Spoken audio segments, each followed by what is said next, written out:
Good evening, everyone. It's been a long time since I've done one of these summaries, but I think it's time now to do it before Passover as we complete the study of the philosophical approaches, enter the world of the mystical approaches, and try to gain some perspective on all of this before the Passover vacation, the Passover break. Once again, the discussions have been particularly lively and interesting through the discussions of Maimonides, a little bit on Spinoza as well.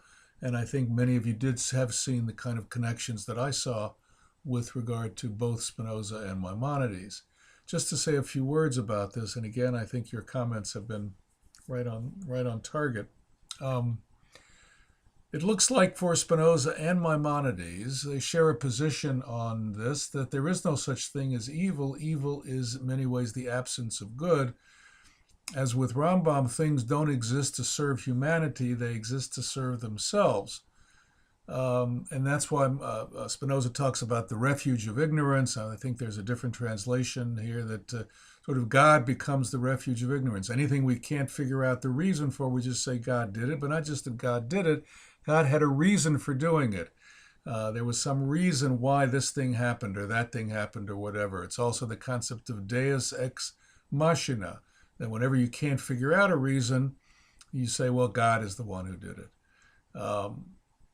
Today we might think of different paradigms, actually, that would also not necessarily see everything as for the purpose of humanity, but perhaps everything is to serve the purpose of the whole system. Today we might think about ecology, environment, things exist as part of a system, and they do serve the needs of that system.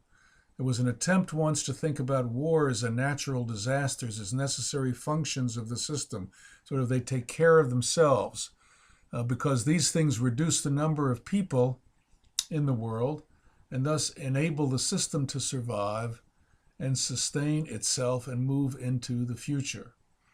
So the system sort of then has its own conatus, its own purpose, its own survival, and all the parts of the system work to help it sustain itself and move forward. So that's a little different from what Spinoza would say, but I'm not sure that he would be that unhappy with that kind of analysis. Let's move on to the study of Jewish mysticism, the problem of evil, and so on. The discussion so far, those of you who have been contributing, and I've noticed a little bit of a downturn in terms of the numbers of people who have been contributing, and you're really going to need to do that over the course of this vacation to catch up there. But so far, I think there's been a very interesting and excellent understanding of the nature of the discourse and its implications. Jewish mysticism has to take the problem of evil seriously because it takes human experience seriously. It can't just explain evil away. And I think, as Alan has suggested, different kinds of discourse, even though ultimately we could make some connections between the mystical approach and the philosophical approach, the style of language, the discourse, what kinds of things they're talking about, the way they describe things is really entirely different, and it's hard to pull those two worlds together. Evil for them is a part of reality and not just privation. Evil is not really, but on the other hand, evil is not really evil somehow, since it does come from God, and it does represent the Sephirah of judgment.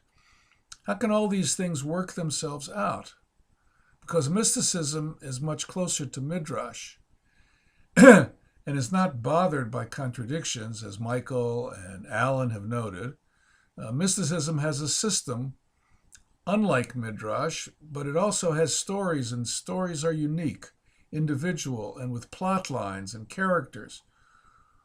All of these characters are both generic, Samael and Lilith and Sitra Achra and so on and so forth in what we've been reading, but they're also individual with their own features and challenges. The stories are not all consistent with each other.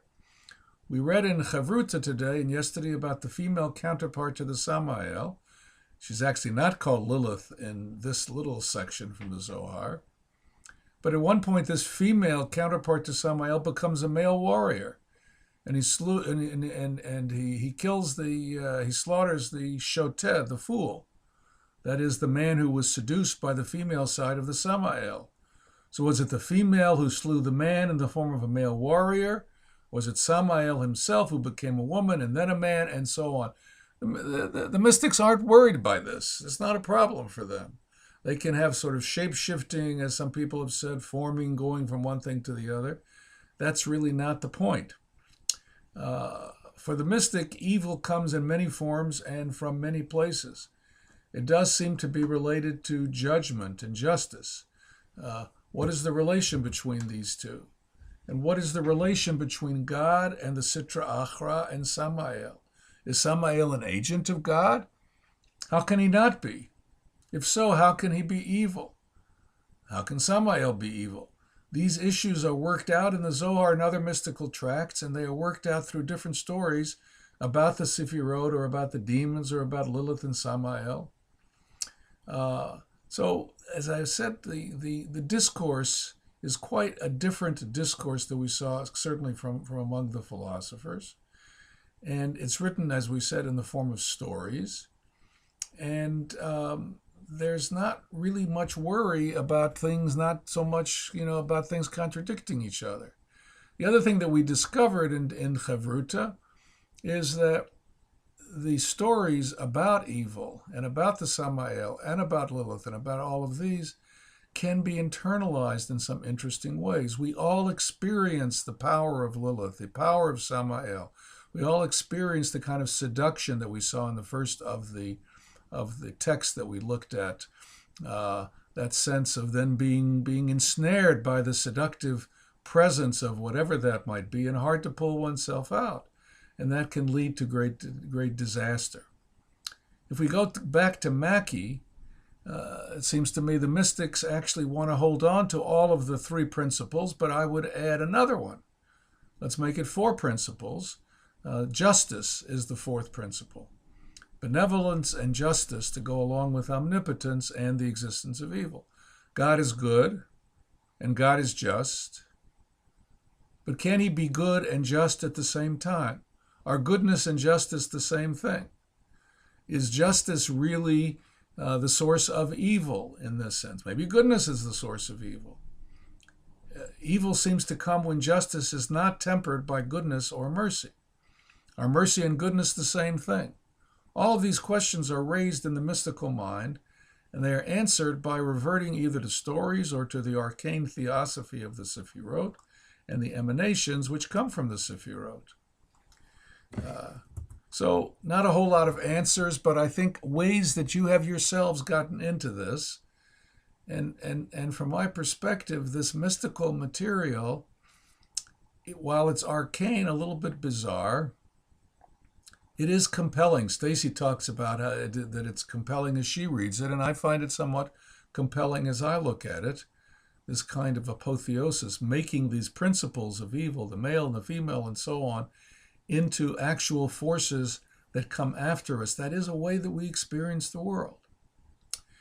Over the next 2 weeks during the holiday of Passover, I'll be posting one additional reading on Jewish mysticism, which will be about a later form of mysticism developed in the city of Tzfat in the northern part of Israel, and comes from Rabbi Isaac Luria. This later mystical idea from Kabbalat Ta'ari, this system that comes from Isaac Luria, is centrally concerned with the problem of evil. His mythical picture of how the world came into being is centrally concerned with the problem of evil, perhaps having to do with dealing with exile. During the creation, God has to exile himself from the world to make room for a world to exist that's not him. And there are those people who see that kind of way of thinking is a way to bring the experience of exile that the Jews had into the very essence of being, the essence of what creation is. God himself had to go into exile to create the world. But once he did this tzimtzum, he sent out rays of divine light, the divine light which would be creating. And these rays of divine light were contained in kelim, they were contained in vessels. And at a certain point in the creation, these vessels broke. They could no longer hold the light. and the light got scattered over the whole world.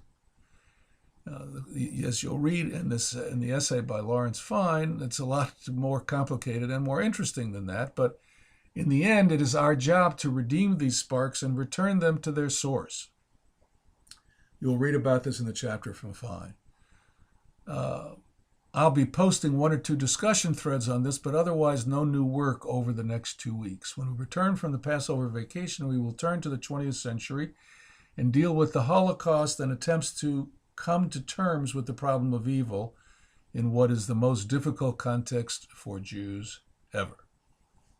Chag Sameach, happy Passover to all.